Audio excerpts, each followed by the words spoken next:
Work shouldn't feel like a drag, and you shouldn't have to sacrifice your soul for a job you love. Determined to rethink the future of work, she's out of her depth on purpose. With fresh ideas, interviews, and stories from her life on the road, meet Europe's newest digital nomad, Blair Palmer. Hello and welcome to episode 81 of A Brilliant Gamble. I hope you are really well. A lot of people have been asking me over the last few days how our travels are going. So here's the honest update. I had 24 hours alone where I went to France to do a little bit of work on my own. I left Ivy with a friend for a sleepover and I went off on my own.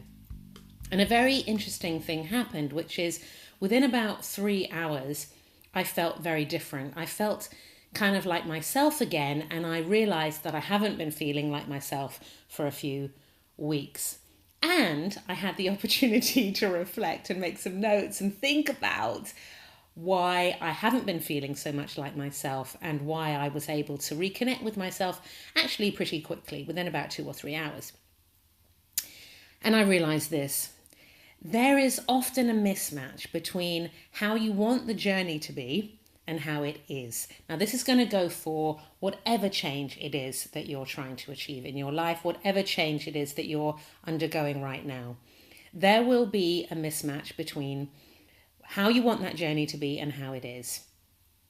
And there will be things that you don't want to be true that are true. There are ways that you imagined it and you are in part in denial that it's not like that. So I really didn't feel that I should have a problem being away from my friends, and I didn't think that Ivy should either. I thought, she's got me, I've got her. I don't see my friends that much when I'm at home. I shouldn't really have a problem with that. I also didn't really feel that I needed time alone. I felt that if Ivy and I were in different rooms, that would be enough, and that would meet my need to have a little bit of alone time.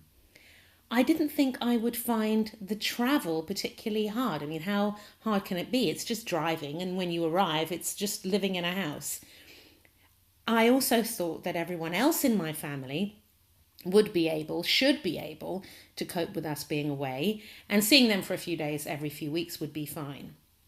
None of these have turned out to be strictly true for us.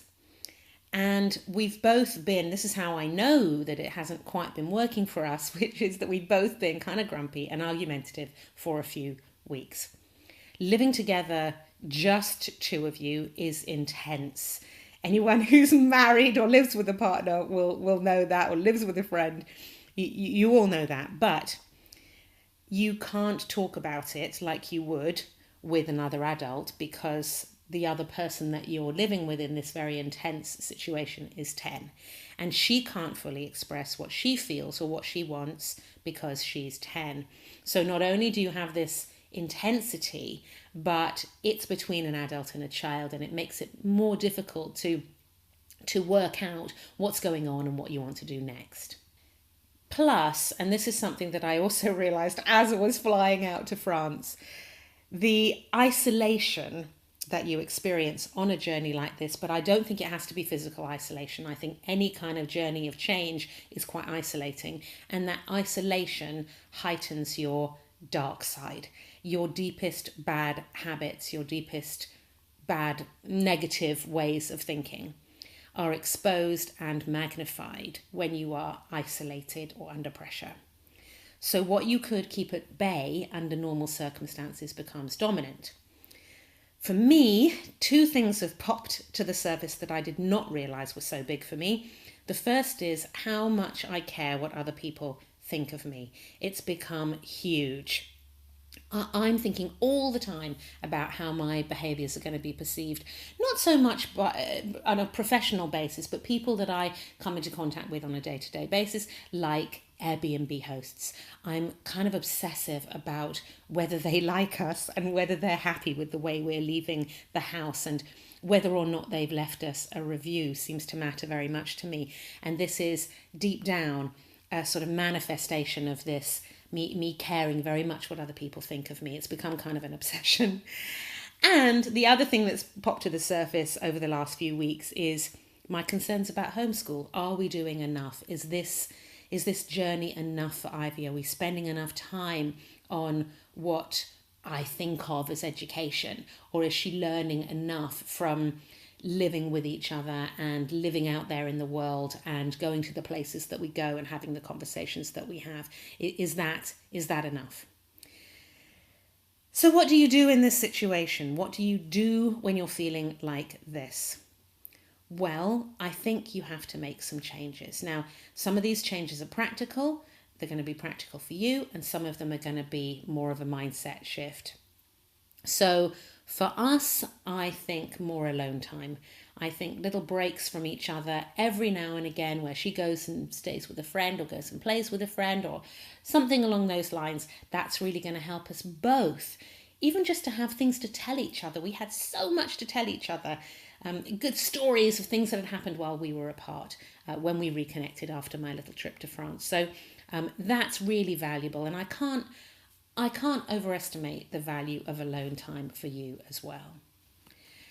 A very personal one, treating Ivy more like a kid than my co-pilot. She's a very grown-up girl, a very intelligent girl, and she's a great friend, but she is a kid, and I need to recognise that. That's a very personal one for me. Continue to do the morning routines. Now, I will do a podcast. I'd like to find a guest who's really, really good on this, but the morning routines and waking up and starting your day the right way makes a massive difference. And it's something that I stop doing when I start feeling out of sync. So that's exactly the time that I should be doing it. And we've decided a bit more time in the UK, and when we come to the UK, spending more time here. These flying visits for a few days don't meet anyone else's needs, anyone else in our family. They don't meet Ivy's needs to be with her friends, and I don't actually get a chance to see my friends either. It is very hard to let go of how you wanted things to be, how you expected them to be, the picture you had in your head, especially as some of the changes that I'm making at this point won't be entirely what I want. They are to do with meeting other people's needs too. But this is what a blended, integrated life is about. It isn't about creating your own personal perfection and everyone else be damned. It's about the right balance between all the elements with you and your wants and your dreams and your needs right in there too, but not exclusively, because that's not how we live. And that's where I am so far as I think about a blended life. The intention also in making these changes is to give us a little bit more routine. A bit more predictability for everyone in our lives, as well as a bit more predictability for us. And that brings me to today's guest. Mike Smutka is president and co-founder of Buckets.co, a project management software specifically designed to help you organise your tasks and work with others, no matter where they are in the world, on projects together. And I thought he'd be a brilliant person to talk to about a problem so many of us struggle with. Too much to do, not being well organised or not feeling well organised, working across international time zones and being on all the time. In this interview, we talk about what's most difficult about managing tasks and the simple ways, whether you use technology or good old-fashioned paper and pen, to organise yourself and your activities better so you can have more time. That is what it's all about, having more time. Technology promised that we would have more time, but it hasn't actually delivered. But the question is that the problem of the tech or the way we're using it? Mike has lots of practical tips. He's had his own issues with this and he talks about that too. And it certainly helped me this week as I was thinking about what we need to do differently and getting my thoughts in order a lot better. So I hope you enjoy today's interview and find yourself with more time too. Let's go over to my conversation with Mike.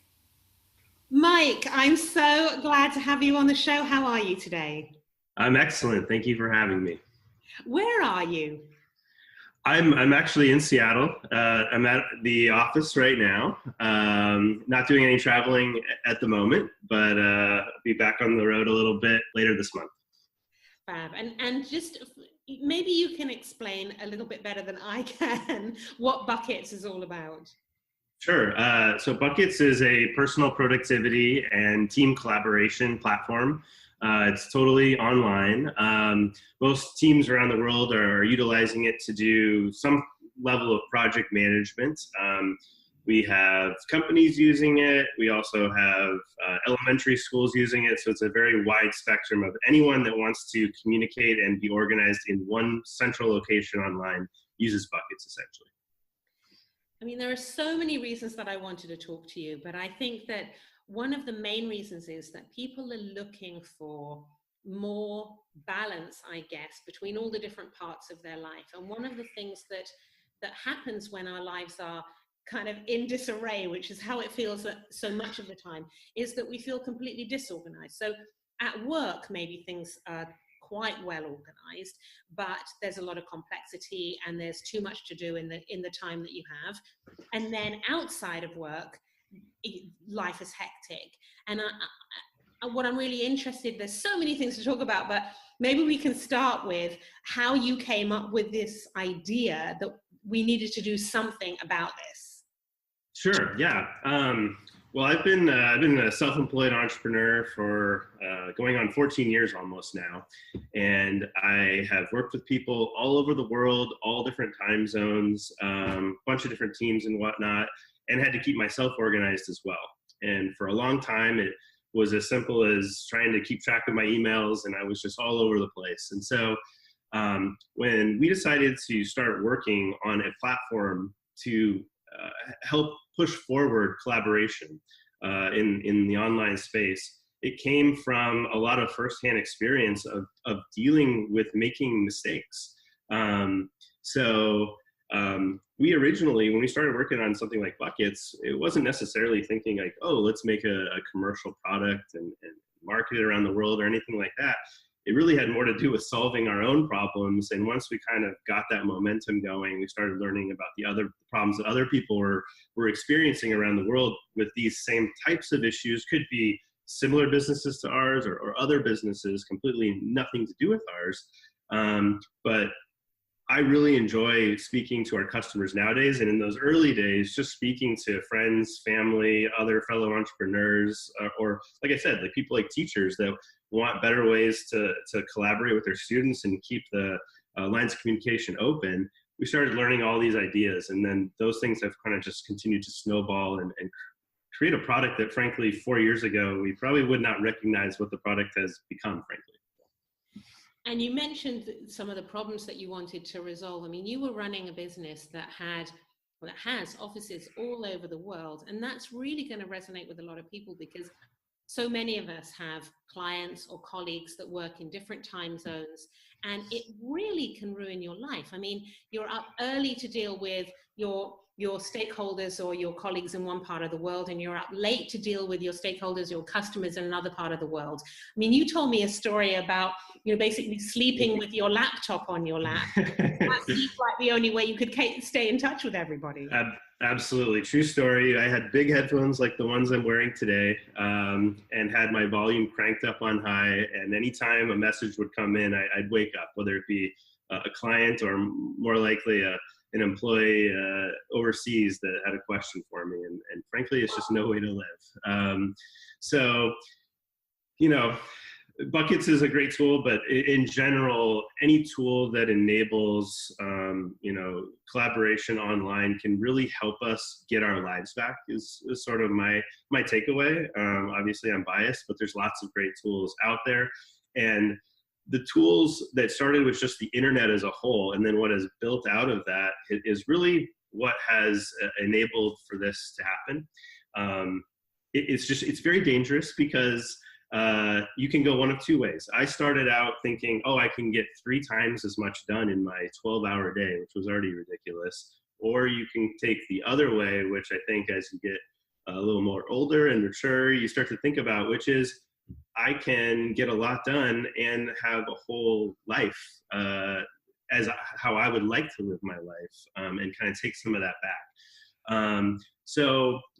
With whether it be a project management tool or a tool that suits specifically your business projects, whatever you're working on, I think, the key thing that we can take advantage of and leverage in technology is that we can do a lot of prep work, and we can put ourselves in sort of more of a reaction mode then. So if we do a little bit of proactive work, spend our hour or two getting things queued up, getting the right checks and balances in place, then what happens is that we put in that time to start, and then we can spend 5 minutes here, 5 minutes there, and it's not necessarily going to take away from what's going on in our life. So if you plan correctly and you set yourself up correctly, you can really just regain your entire life back.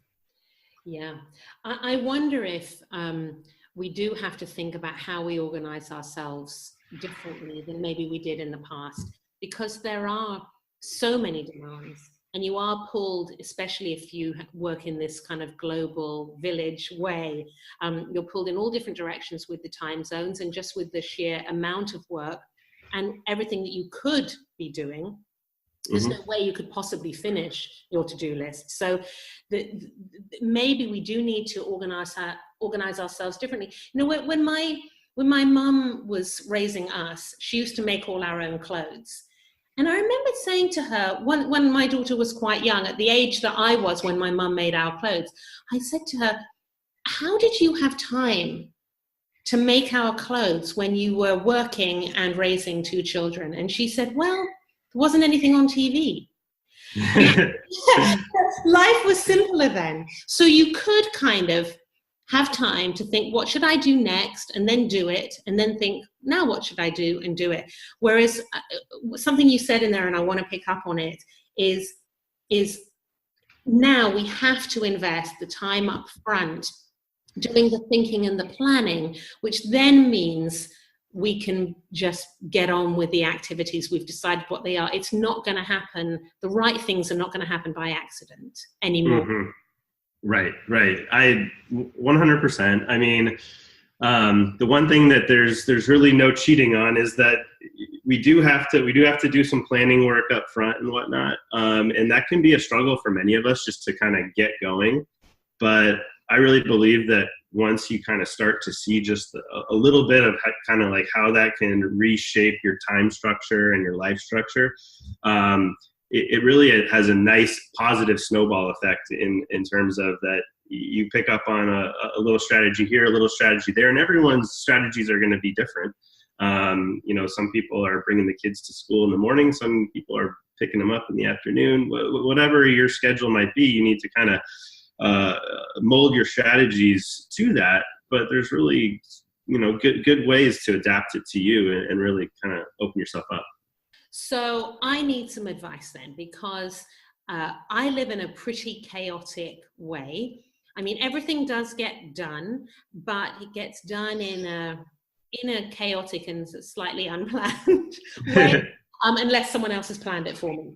So can you, and I know I'm not alone. I know that a lot of us feel this way. So can you give me a bit of advice about what is this upfront planning? Because it really puts me off that idea. I don't want to spend all my time planning. I want to get into doing the thing I enjoy doing. So can you explain to me what should be in this upfront planning phase?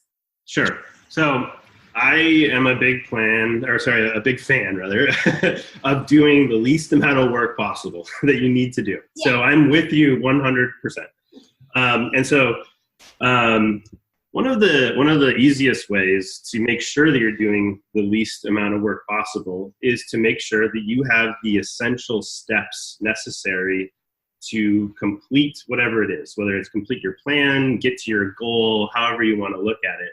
And so I'm a big fan of checklists, good old-fashioned checklists. This is something that my grandfather was still doing, but he was doing it pen and paper, and that's one way to do it. We've brought that concept online and made it into a collaboration tool as well. But, if you have 8 things that need to get done, take the 3 minutes it will take, literally 3 minutes, to write down those 8 items, write them on paper, put them online, wherever works for you. I think that is the critical foundation. If everyone just started with a checklist and checked it off, I think that would be a tremendous win for all of us in planning an organization. And that's something we can all do, I think, realistically. And I think that a checklist is a bit different, the way you're describing it, to say a to-do list, because I think what a lot of us have is this kind of ongoing to-do list. But I think what you're talking about is what are the steps from beginning to end of this particular project, whatever it might be, personal or professional, and identifying what those steps are, and that's your checklist, and you move through those phases. So once you've done the thinking up front, there isn't any more thinking to do. You're just moving through the steps you already identified. Well, I think one thing that's very critical is for us to, again, pick just the essential steps. And those, if they're essential steps, they need to be steps that are very realistic for you to accomplish. Because we can all make a New Year's resolution checklist, for instance, like I'm going to lose 20 pounds this year or whatnot. That doesn't really do us much good. But if I go into my morning and I say, these are the 3 things that I need to do to feel like I got a good start to the day that's going to build momentum for the rest of the day. That's one way to go about it. Or if I'm going to take on a specific project, here are the bare essential 4 things that need to get done to complete this project, and breaking those things down into the smaller the steps, the better, in my opinion. I think that it feels like less of a burden, less of something for us to get over, because we can all take care of these small steps. It's that when we look at the end goal that has to be accomplished, I think that's where we kind of all just throw our hands up and say, oh, like, I just don't have time for this today. But if we just focus on just the next small step and the next small step and the next small step, I think that it's much easier for us to take that on. And then also, there is an accountability factor. If we have those things in front of us and we have a process in place that we are going to make it a point to review these things, every morning, or what, like there is an aspect of it where seeing it in front of you and seeing things that are very accomplishable on a regular basis, I think helps hold ourselves accountable. If we're in a team environment, it certainly helps us hold our teams accountable. As we probably all know, sometimes it's easier to hold our teams accountable than ourselves, but that's something for us all to work on, certainly. So what else, apart from a checklist, what else could I do to get out of this slightly chaotic way of organizing my day and the various, we've all got multiple projects going on. I mean, if you only had one, it would be quite easy. But, even in your business or in the work that you do, you've got multiple things going on that involve other people and that maybe are also quite unpredictable. So something like getting fit or losing weight, it's kind of predictable what the steps are that you have to take. But in some more complex projects, or maybe it's the first time that something in your organization's ever been attempted, you don't always know what the steps are. So what else? What else could we do? Sure, yeah. I mean, honestly, I think a lot of the strategies that we can take on are most applicable when we can work with others, because then we can play off each other's strengths and weaknesses. When it's all on you, then it's all on you, and we can all get organized, and we can make our list be the most digestible possible. But at the end of the day, you have to do the work. But when you're working with a partner, or you're working with an entire team that you're surrounded by, you can put some great strategies in place to make sure that nothing ever gets stuck. And so when we look at things like checklists, I see a lot of people that I work with who might have a checklist of 1 to 6, items 1 through 6. And they might set things up in such a way that their team member gets to step 4, they get stuck, and they basically lose the rest of the day. So when we talked about this earlier, but going in, switching back and forth between this proactive mode and this reactive mode. The proactive mode is when we're getting the steps together and we're doing the kind of setting the tone with our team members to make sure that they know that they can move on. And we want to have a process in place that allows them to feel comfortable moving on. So to allow them to ask the question about the one item and move on to number 5 and number 6, and not let number 4 be a blocker. With buckets, we do a checklist commenting system where I essentially get pinged on my phone when somebody has a question about checklist item number 4. They move on. And when I get a second to look at my phone or hop on a computer, I go ahead and reply to them. But I think that's the most critical thing that I could pass on to anyone is to make sure that you have a good system in place. It doesn't have to be just like a software platform, but an actual process to work with your fellow team members so that they can move on. And for the items that need you, that you can just sort of hop in there to remove those blockers without making the entire team slow down around you. So that's one big thing. And the second thing that I would give to everyone is to have the greatest success, and this goes for yourself or working with the team, have a predictable workflow process. And you can be very creative with what that workflow process looks like, but if people have expectations of what to do in different types of scenarios, or this is how we do things, this is how we move things from step 1 to step 2 to step 3, et cetera, then you're not going to run into scenarios where people start scratching their head because they don't know what to do next. They've said, we've done this before. This is not our first rodeo. We know that when Mike is away in a meeting for 2 hours, I'm going to leave my question. I'm going to move on to everything else. And I'm going to have 19 of 20 items done. And then I'll take care of that last item when he breaks free. So that's the other thing that I would bestow upon everyone. Yeah, this is so interesting because, you know, when you said, well, this isn't the first time we've done this, I think a lot of us get involved in projects and it isn't the first time we've done it, but it feels like it. It feels like we're starting with a blank sheet of paper. And that's partly because we haven't spent this upfront time reflecting on what did we do before that worked? What did we do before that didn't work? How are we going to remove those blockers this time so that it is more so it's more efficient. So one of the reasons that people are struggling with this idea of having any kind of balance in their lives is because they've got so much going on. And yet I pretty much guarantee that most of what takes people's time is not making any difference at all. You know, most of the meetings, most of the activity, most of the arguments in the office, most of the arguments at home are wasting time, but they're occurring because the planning wasn't done, or the initial conversations weren't done, or no one took the time to learn the lessons from the last time and kind of build it into doing a better project this time. Has that been something that's affected the way you've built your product and the way that you work with people in your organization? It certainly has gone into how we've built our product. It also, like you said, we do have to take that initial prep time, and that's the one thing that's hard to cheat on, but we can be very efficient so that, we all think of it as like, 2 hours to plan or 3. No, like most days it takes 5 minutes, to be honest. And so we've absolutely built our product to be fast and efficient in that sense.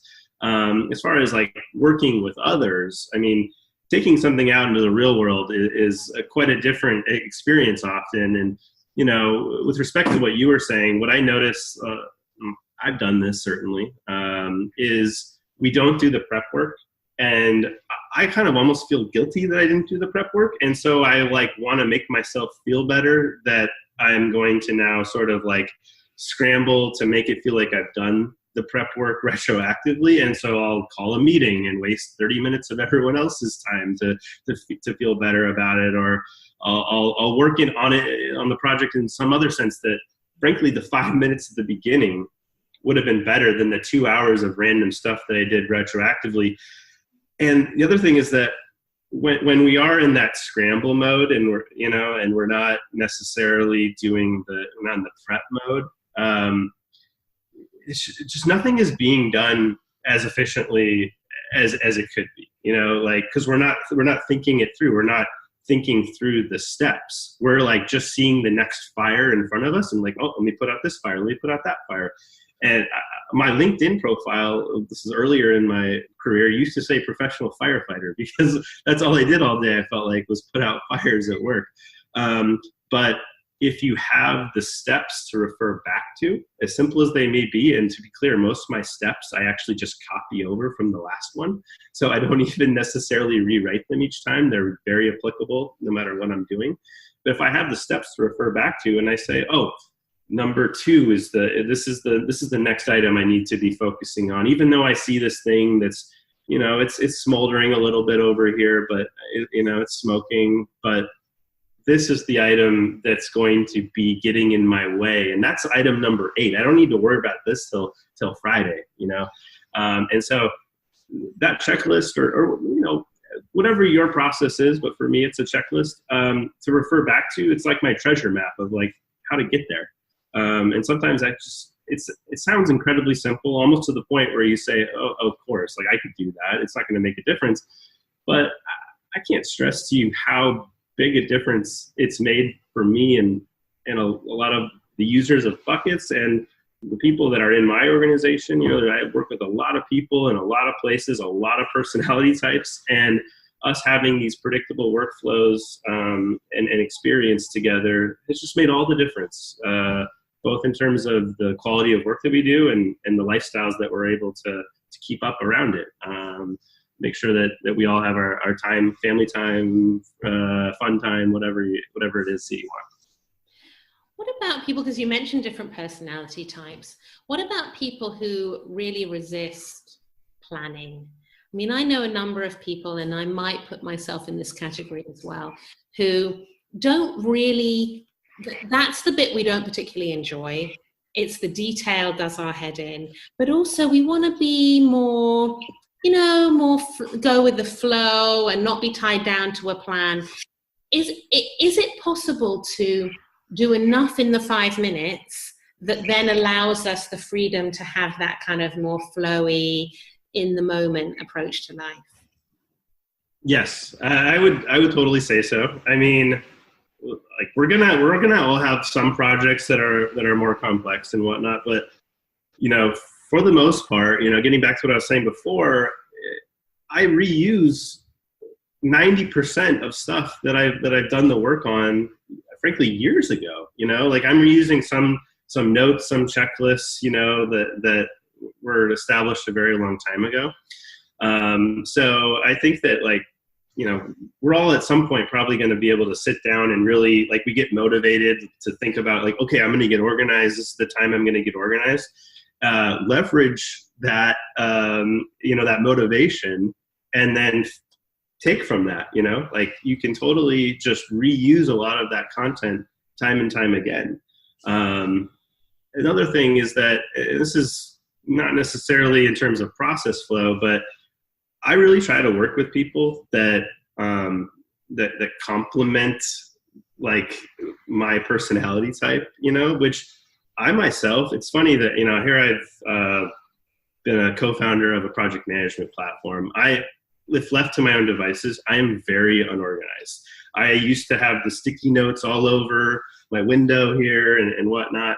And I have people that I work with that are extremely organized, and they've kind of, they've brought a lot of that into me and then instilled a lot of that into me. But even, if I'm jumping from meeting to meeting and I know the bare minimums that I need to do in our platform to keep things rolling and to go through these process flows, but they are the types of people that are very good about filling in the details where I may have just sort of skirted on by to get to the next thing. So I do think it's important to make sure that we also work with the right people. I would never suggest a startup or something to have 3 people where no one cares about the details. But if you had 3 people that all they care about the details, then you might kill each other too. So it's important to work with people that sort of balance you out. In addition to just these process flows that we're talking about. That's such a good idea. And of course, I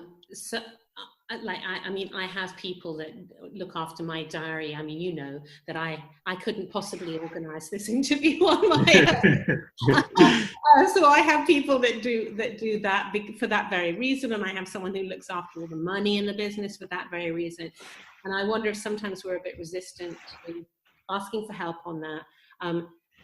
And yet why not? You know, why not? There are people who love to be organized and love to organize you, and getting them involved at that upfront stage might be exactly what you need. So you don't have to get into the level of detail that doesn't fit your personality type. Right.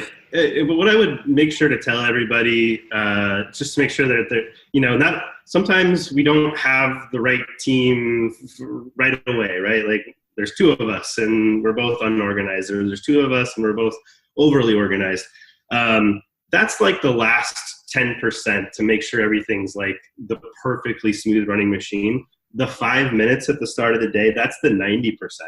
So that's the good news, is that all of us can grab the 5 minutes. Not all of us can find the right partner or third team member or whatever, you know, day one. And you work to shape the team to make sure that you have a successful project or company or whatever you're doing.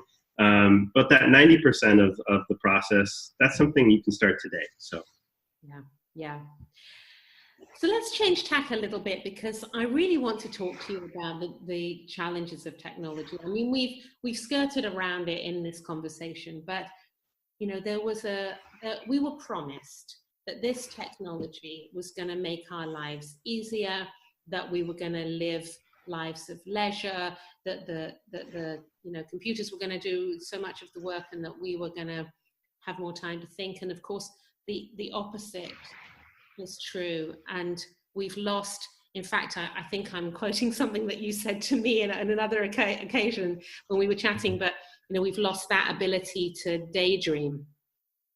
But there isn't any time, and even when we ring fence that time, it kind of gets eaten into, and we've almost lost the muscle to do it anyway. So we sit there staring into space thinking, what am I supposed to be thinking about now?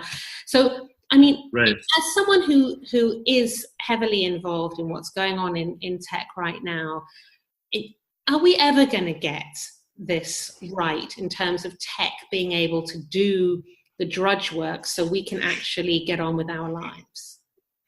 Yeah, I mean, the funny thing is so we all grew up, I don't know, watching the Jetsons, or we saw Back to the Future or whatever. And we had this idea of what this was going to look like, that just one day a robot butler was going to show up at our house, and we were just going to say, take care of everything and go read a book or watch TV or whatever.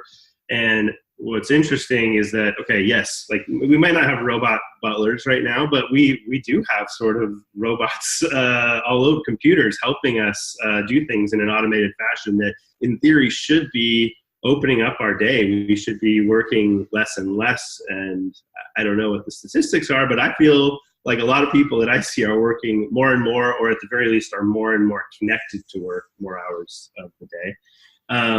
And so the interesting thing that we've seen as this technology has progressed is that it's actually a lot on us to sort of train ourselves to take advantage of the tools that have become available.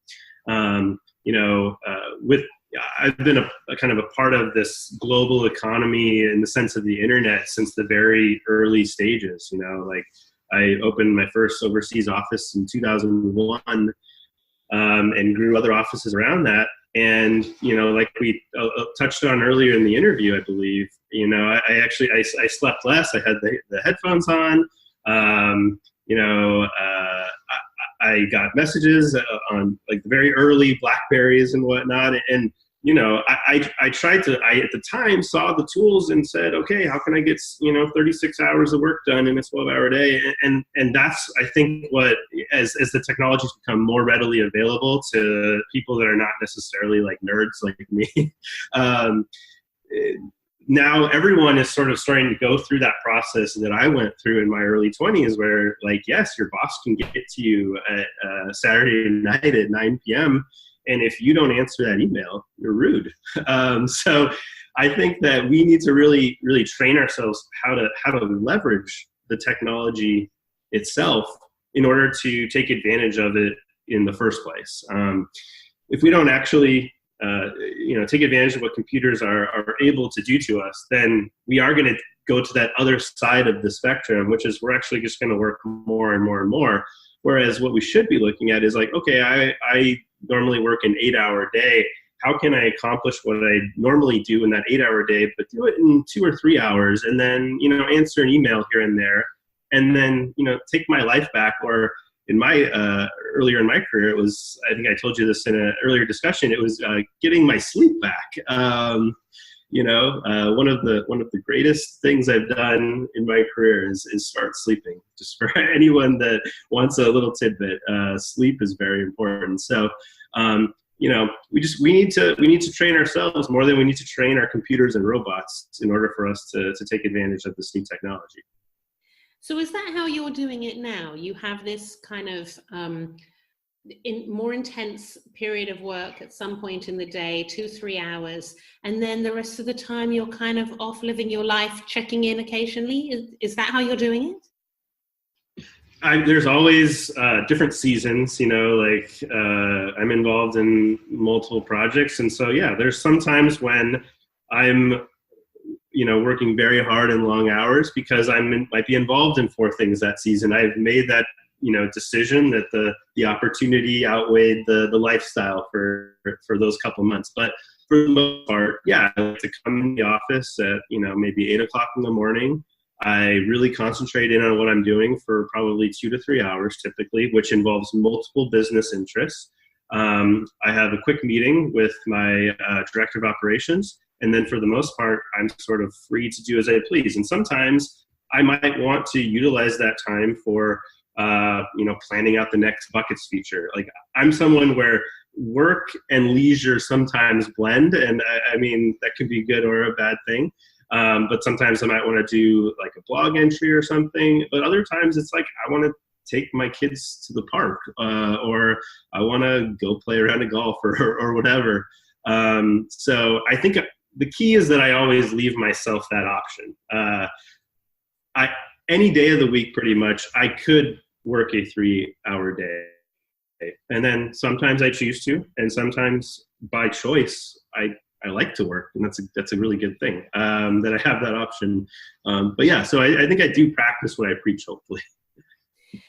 We're coming out of an age where the longer hours you put in, the more value you could add. I mean, if you are literally standing on a production line putting things into boxes, the longer you stand there putting things into boxes, the more boxes you fill.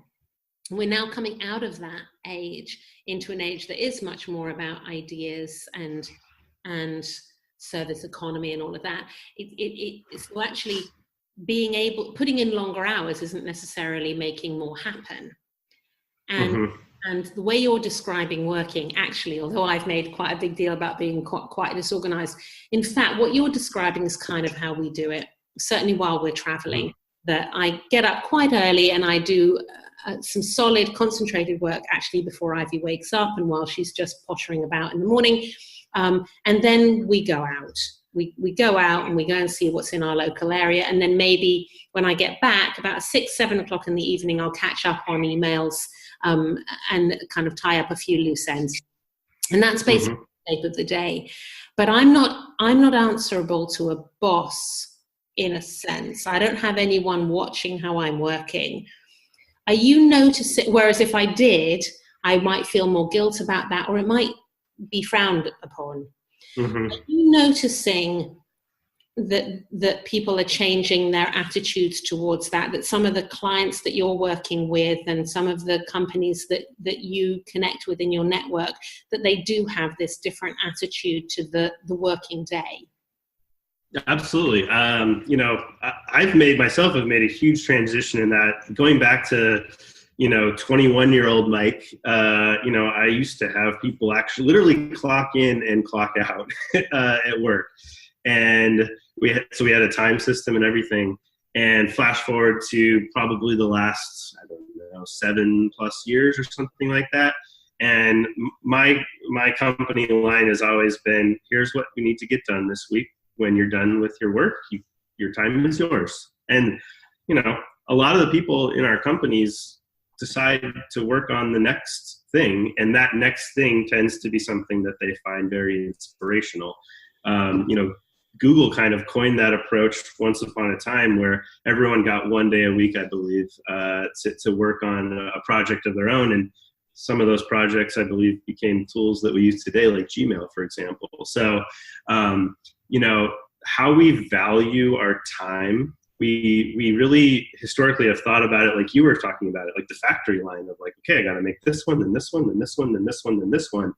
But the value of ideas and innovation are so much greater than, the things that we get done every specific point of the day, especially those of us out there that are entrepreneurial. The great ideas out there, yeah, maybe some of them came out of boardroom meetings and whatnot, but a lot of them came out of daydreaming, thinking in the shower, talking to yourself in the car. And those are the pieces of our day that seemingly get more and more lost because, we're in the car and we're like, oh, I can take care of that call. Whereas we used to do a lot of thinking maybe on our 30-minute commute to work. Now we're fitting in a call both to and from work, right? So that's another hour of work that we can fit into our day.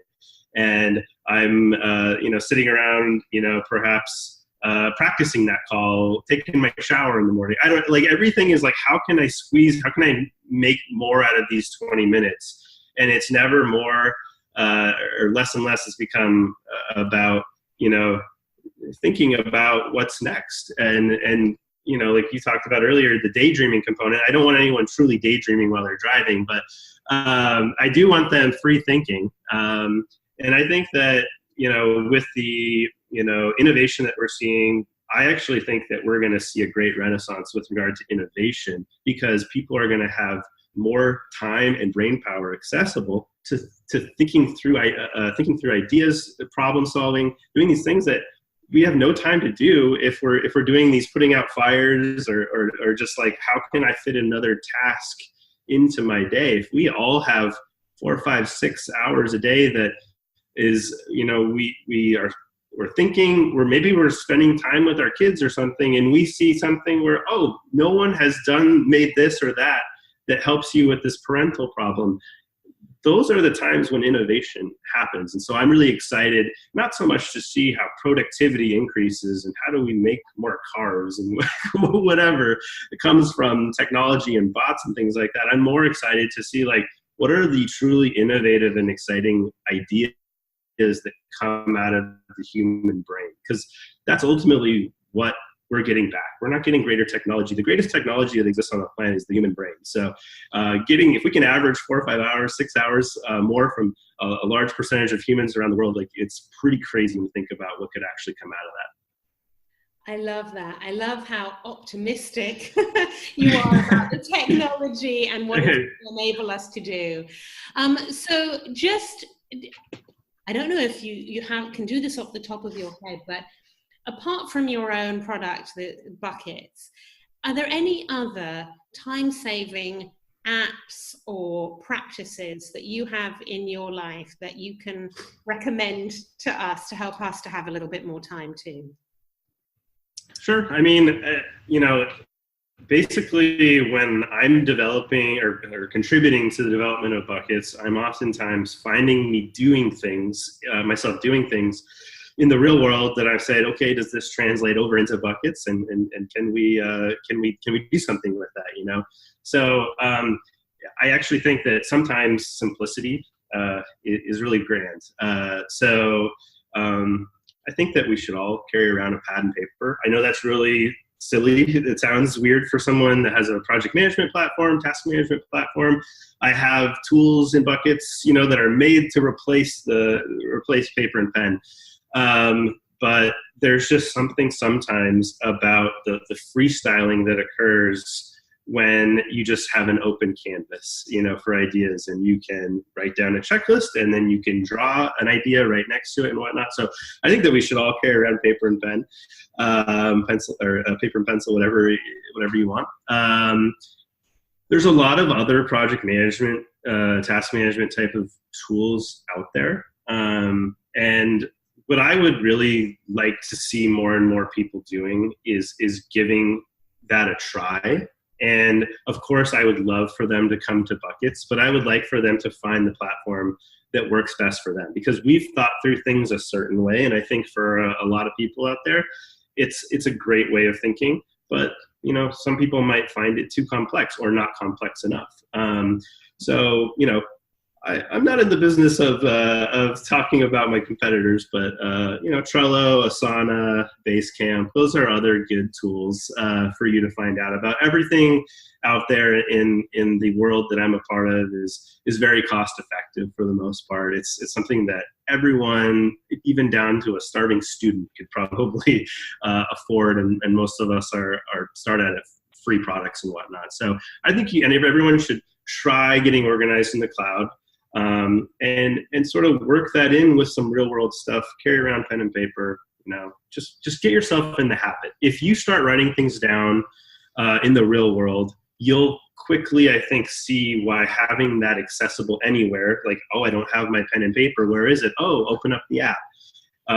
Or, oh, I want to share this very quickly with someone. How do I send them this piece of paper, take a picture? I don't know. You'll quickly see what the reasons why platforms like ours exist. But if you don't take the first step, it's impossible to see the second step. So I don't want anyone to sort of jump ahead and not, get into this, just not understanding where the value is. So just get started, whatever feels natural to you, and sort of evolve with it.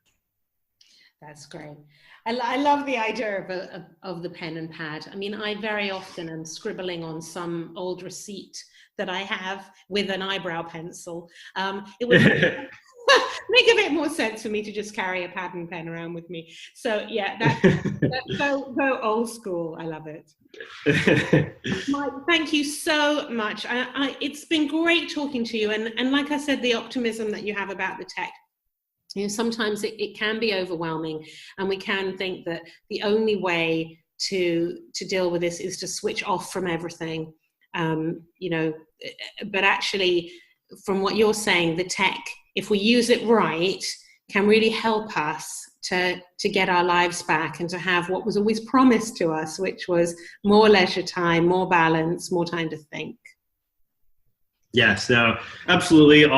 All transitions take time. We're in the midst of a great technology transition. The technology is advancing very rapidly, and it's easy to make the tech advance. It's sometimes hard to make us advance along with it in the right ways. But give it time. Give people time to sort of adjust expectations of what a workday should look like. And I think that as more and more of us sort of join this more towards this mindset of let's kind of live to live more than live to work all the time. I think that hopefully we're all going to be a lot happier in general. But I think that we'll see a lot of this actually come to fruition a lot sooner than you may think.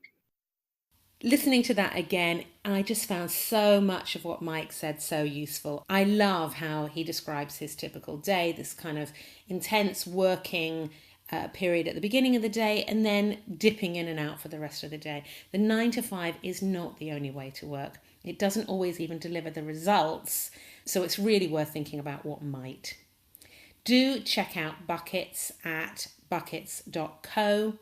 They are improving and upgrading all the time with the input from their community. So you have the opportunity to shape the product that you need from them in future. And I've already told Mike what I'd find really useful. This is one of the things I love about companies like this, that they are constantly working with their community to create exactly what the community wants. So if you become part of that community, you can end up with a product or a set of services that are really going to suit your needs, no matter how unique they are to you. Meanwhile, do stay in touch with us. The podcast is now on Spotify and Google Play, so there are lots of ways to listen, to share, and to get the word out. With information about how to stay in touch with us, here is the absolutely gorgeous Ivy Palmer.